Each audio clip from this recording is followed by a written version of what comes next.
여러분 안녕하십니까? 채널K 뉴스입니다.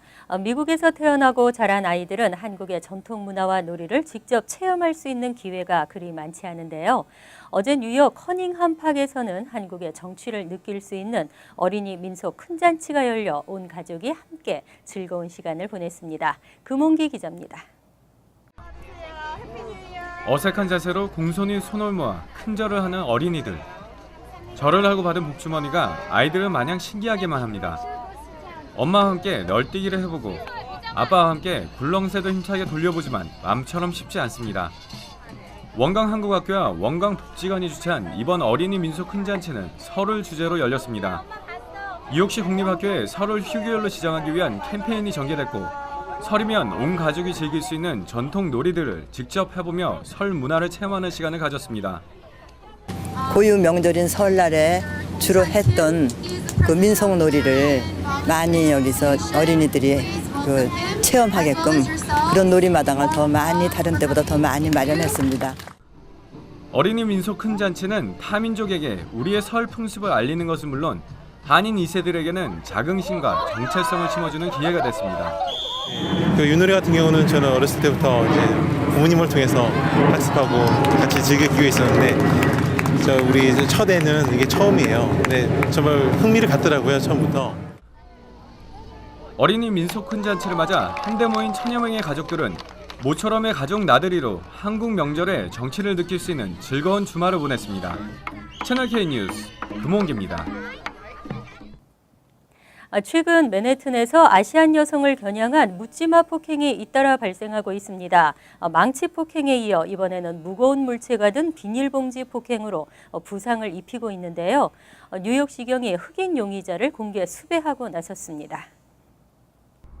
뉴욕시경은 맨해튼 미드타운 일대에서 20, 30대 아시안 여성을 대상으로 묻지마 폭행을 저지르고 있는 흑인 용의자를 공개 수배했습니다. 뉴욕시경에 따르면 지난 10일 오후 4시 15분쯤 한 흑인 용의자가 맨해튼 그랜 스트리트과 라파엘 스트리트에서 아시안 여성에게 말을 걸면서 다가가자 여성은 무시하며 피해섰습니다. 이후 용의자는 단단한 물건이 들어있는 흰 비닐봉지를 피해자의 볼과 뺨을 향해 휘두른 후 도주했습니다. 또 같은 날 오후 8시 21분쯤에는 맨해튼 30가에서도 또 다른 아시안 여성에게 접근해 역시 흰 비닐봉지를 휘둘러 얼굴에 부상을 입힌 후 도주했습니다. 용의자는 지난 12일 오전 12시 25분쯤에도 60가와 2번가에서 동일한 수법으로 한 아시안 여성의 이마에 부상을 입힌 바 있습니다. 피해자들은 범행을 당한 즉시 모두 병원에 이송돼 치료를 받았고 지금은 모두 퇴원한 상태입니다. 현재 경찰은 용의자의 얼굴이 담긴 폐쇄회로 화면을 공개하고 주민들의 적극적인 신고를 당부했습니다. 이경로 전 뉴욕 한인 회장이 지난달 폭행 혐의로 체포된 바 있습니다. 체포된 지 나흘 만에 무혐의로 풀려났습니다. 이경로 전 회장의 변호를 맡은 라정미 변호사는 버겐 카운티 검찰이 지난 12일 이 전 회장을 보석금 없이 석방했다고 밝혔습니다. 재판 날짜는 아직 정해지지 않았습니다. 이 전 회장은 지난달 1일 맨해튼 뉴욕 한인회관에서 열린 김민성과 민승기 회장 취임식에서 폭행을 당했다는 70대 여성의 신고로 맨해튼 13경찰서에 소환장을 받았습니다. 하지만 출두하지 않으면서 지난 8일 뉴저지 자택에서 체포된 바 있습니다. 라 변호사는 사건 현장을 담은 동영상을 증거물로 검찰에 제출했다며 검찰이 이 전 회장을 무혐의로 보고 무보석 석방을 허락한 것으로 보인다고 설명했습니다. 한편 이 전 회장의 케이스는 뉴저지에서 뉴욕으로 이관되고 추후 재판도 뉴욕에서 진행될 것으로 알려졌습니다. 뉴욕 한인 네일협회가 급격한 변화의 물살을 헤쳐나가고 경쟁력을 높이기 위해서는 서로 뭉쳐야 합니다. 네일협회가 회원 간 비상 연락망 구축에 나섰습니다. 뉴욕 한인 네일협회 측은 뉴욕주 정부가 최근 네일 살롱을 타겟으로 한 새로운 규제를 마련하는 등 변화가 많았다며 이에 대응하기 위해 업계가 뭉쳐야 한다고 밝혔습니다. 하지만 협회가 확보하고 있는 회원 연락망은 뉴욕에 영업 중인 3,000개 이상의 한인업소에 한참 못 미치고 있는 상황입니다. 이 때문에 뉴욕주가 새로운 법안을 발표하거나 규정을 내놓아도 업계 종사자들에게 효율적으로 알리지 못하고 있다고 밝혔습니다. 이상호 회장은 민주당은 비상 연락망을 통해 각 업소에 생사가 걸린 법안의 진행 사항과 의회 상정 통과 유무를 알려주고 각 업체가 규제 변화에 발빠르게 대처할 수 있도록 할 것이라고 말했습니다. 이를 위해 업주들에게 이른 시일 내에 협회 사무실이나 란킴 뉴욕주 하원 의원 사무실에 휴대전화 번호와 이메일 주소를 남겨주길 바란다고 당부했습니다. 한국을 떠났지만 재외 동포들도 이젠 투표할 수 있게 됐는데요. 하지만 내년 총선을 앞두고 실시한 재외 모의선거의 등록률은 기대 이하로 나타났습니다. 뉴욕 총영사관에 따르면 지난 12일 오후 5시 마감된 재외 선거인 등록 기간에 총 84명이 신청을 마친 것으로 나타났습니다. 이후 우편으로 도착하는 경우를 고려하더라도 애초에 목표로 했던 100명에는 못 미쳤습니다. 게다가 선거인 등록을 마친 이들이 모두 투표에 참여하는 것은 아니기 때문에 오는 29일 모의 투표일의 참석자는 이보다 적을 것으로 예상되고 있습니다. 실제로 지난 2012년 총선의 경우 실제 투표소를 찾은 이는 재외 선거인 등록자의 45.7% 수준에 그쳤습니다. 이와 관련해 지난 1일 부임한 이환규 재외선거관은 재외선거 시스템 점검 차원에서 최소 100여 명의 투표 인원 확보를 목표로 활동했지만 참여율이 저조하다고 설명했습니다. 또 실제 투표가 아닌 상황에서 생업에 종사할 시간을 투자해 투표를 하라고 독려하는 것에 한계가 있었다고 덧붙였습니다. 이번 모의선거는 재외선거인 등록을 마친 사람에 한해 29일 오전 10시부터 오후 5시까지 뉴욕 총영사관 8층 임시 투표소에서 진행됩니다. 6.25 전쟁 발발 65주년 세월이 흐르면서 한국전쟁에 참여했던 참전 용사의 숫자가 급감하고 있습니다. 해마다 10만 명가량 감소하고 있는 것으로 나타났습니다. 지난 2005년에 미군 한국전 참전 용사 가운데 생존자 수는 총 263만 5,801명에 달했지만 지난 2013년 생존자는 32.4% 감소해 총 178만 1,049명에 불과했습니다. 약 9년 동안 총 85만 4,752명이 자연사 또는 질병으로 사망한 것으로 매년 9만 5천 명가량의 한국전 참전 용사들이 감소하고 있는 것으로 나타났습니다. 지난 2005년 뉴욕주에 생존해 있던 한국전 참전 용사는 총 16만 2,544명이었지만 2013년에는 36.1% 감소한 10만 3,799명으로 집계됐습니다. 한편 현재 생존한 한국전 참전 용사들 가운데 인종별 비율을 보면 백인이 81%로 가장 많았고 흑인이 11%, 히스패닉 5%, 아시안 등 소수계가 3% 순으로 나타났습니다.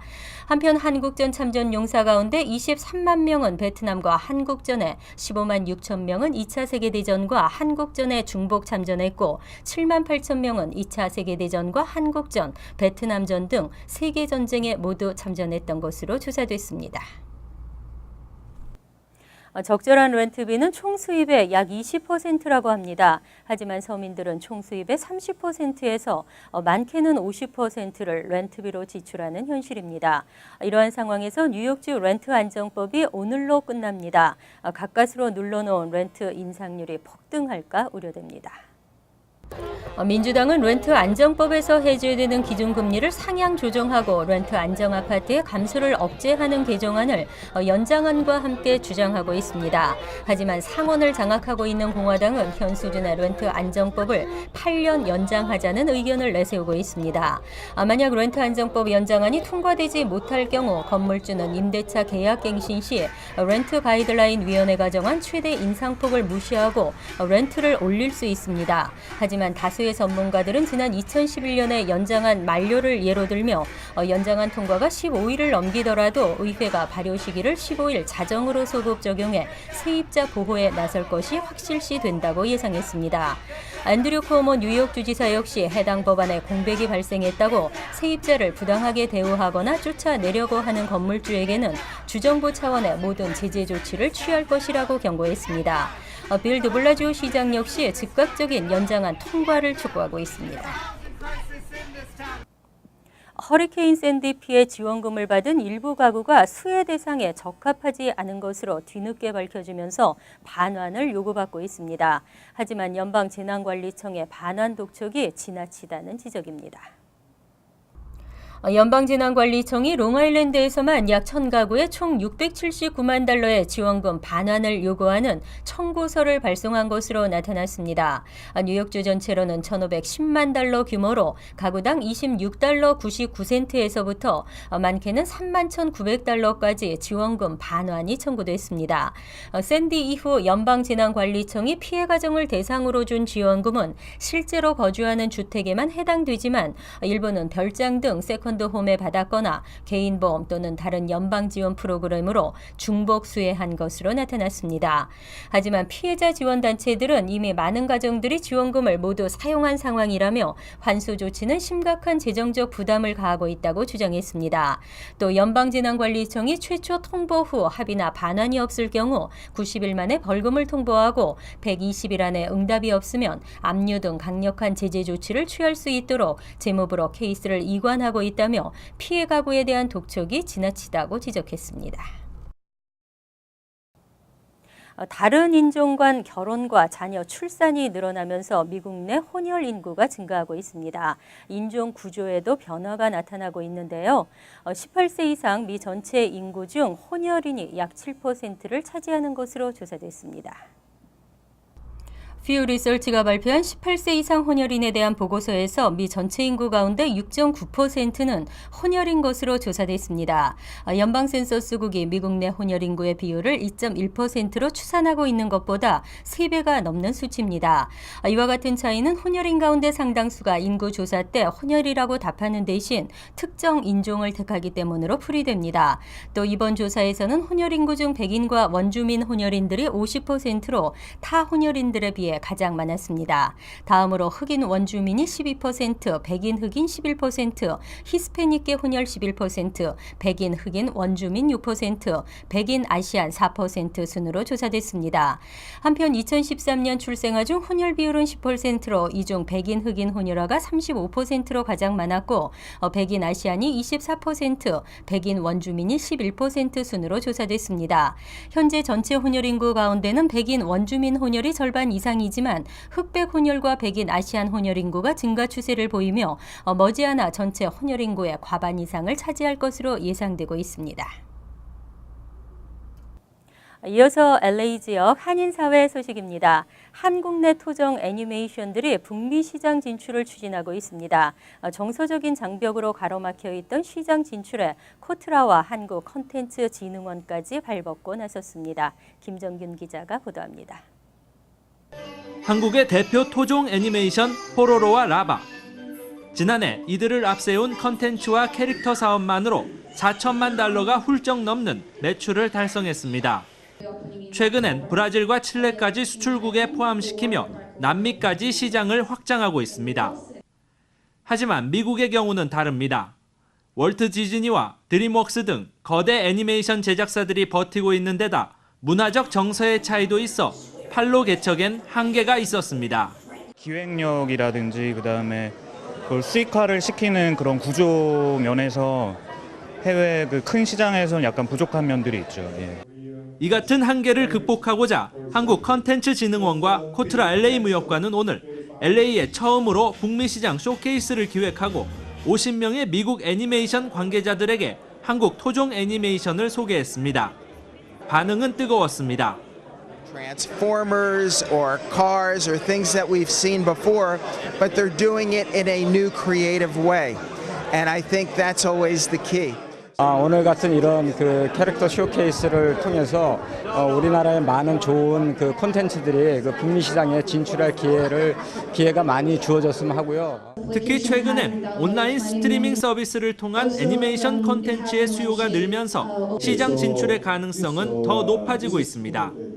지난해 해외로 수출된 한국 콘텐츠는 총 35조 원이 넘습니다.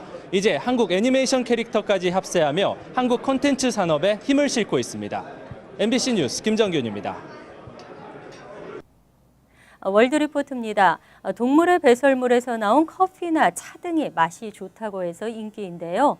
고양이 커피 팬더 차에서부터 이젠 코끼리 커피가 나왔습니다. 맛은 어떨까요? 태국 북부의 숲속 마을에서 한가로이 물놀이를 즐기는 코끼리들. 다른 쪽에선 코끼리 식사 준비가 한창입니다. 바나나와 밥이 주식인데 특이하게도 검은 콩을 잔뜩 섞어줍니다. 이 검은 콩이 바로 커피 빈입니다. 커피 콩밥을 먹은 코끼리들은 17시간 정도 지난 뒤 미처 소화되지 않은 커피 콩을 배설합니다. They're digesting and fermenting the coffee, much like grapes in a vat to make wine. 사람들은 배설물에 섞인 커피 콩을 골라내 깨끗하게 씻은 뒤 햇볕에 펴서 골고루 말려줍니다. 이렇게 정성껏 마련된 원두로 블랙 아이보리 커피로 불리는 코끼리 배설물 커피가 만들어집니다. 맛은 어떨까요? Good taste, yeah. Caramel, chocolate like this. And for me it's important it's not bitter. 소화 과정에서 코끼리의 위산이 커피 콩의 쓴맛을 없애주기 때문이라고 합니다. 커피 한 잔 값은 15,000원 정도로 비싼 편이지만 먹어본 사람들의 반응은 나쁘지 않습니다. I loved it. It was something different. There's definitely something wild about it that I can't put a name on.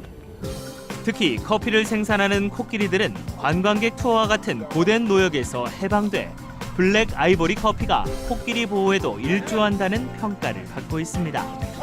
코끼리가 정상적으로 배변 활동만 하면 코끼리 주인들의 수입이 보장되기 때문입니다. What he does is he provides income for the mahouts and for the wives, the people who actually produce the coffee, feed the elephants and then pick the beans. 최근에는 베트남 등 동남아 다른 지역에서도 코끼리 배설물 커피가 개발되고 있는데 조만간 유럽에도 수출될 예정인 것으로 알려졌습니다. 간추린 소식입니다. 뉴욕주 업스테이트 교도소 탈옥 사건의 공모자로 민간인 여성 직원이 체포됐습니다. 뉴욕 포스트 등은 이 교도소에서 기술 훈련 슈퍼바이저로 근무해온 51살 조이스 미첼이 탈옥수들을 도운 혐의로 체포됐다고 보도했습니다. 미첼은 탈옥 사건 발생 5주 전에 탈옥수들에게 끌과 쇠톱을 전달한 것으로 드러나면서 현재 얼바니 인근 교도소에 수감됐습니다. 맨해튼 소재 월드오프 아스토리아 호텔에서 13일 결혼披露宴에 참석한 남성의 권총이 실수로 발사되는 사고가 발생했습니다. 이 남성은 주머니에 권총을 넣은 채 물건을 줍기 위해 몸을 굽혔고 이 과정에서 권총이 발사됐습니다. 이로 인해 여성 하객 1명이 총탄에 머리를 스쳐 부상을 입었고 4명이 파편에 다쳤습니다. 한편 권총 소지자는 사건 발생 직후 당황해 권총을 다른 사람에게 넘겼고 소지자와 건네받은 사람 모두 기소됐습니다. 온라인에서 거래되는 기프트카드 사기가 기승을 부리면서 연방수사국이 주의를 당부하고 나섰습니다. 대표적인 사기 형태는 경매 사이트 등지에서 기프트카드를 매물로 내놓고 돈만 받은 뒤 카드를 제공하지 않는 경우입니다. FBI는 이러한 사기 피해를 방지하기 위해 거래에 신중해야 한다고 당부했습니다. 특히 경매 사이트 등지에서 대폭 할인된 가격으로 나오는 경우는 가짜일 가능성이 높다고 설명했습니다. 뉴저지주 의회가 17세 이하 어린이 및 청소년이 아이스 스케이트와 스쿠터를 탈 때 헬멧 착용을 의무화하는 법안을 추진합니다. 또 자전거나 스케이트를 탈 때 헬멧을 착용해야 하는 나이를 기존 16세에서 17세까지로 상향 조정하는 개정안도 통과시켰습니다. 적발 시에는 부모나 보호자에게 벌금 $25, 재적발 시에는 벌금 $100가 부과됩니다. 환율과 증권 소식입니다.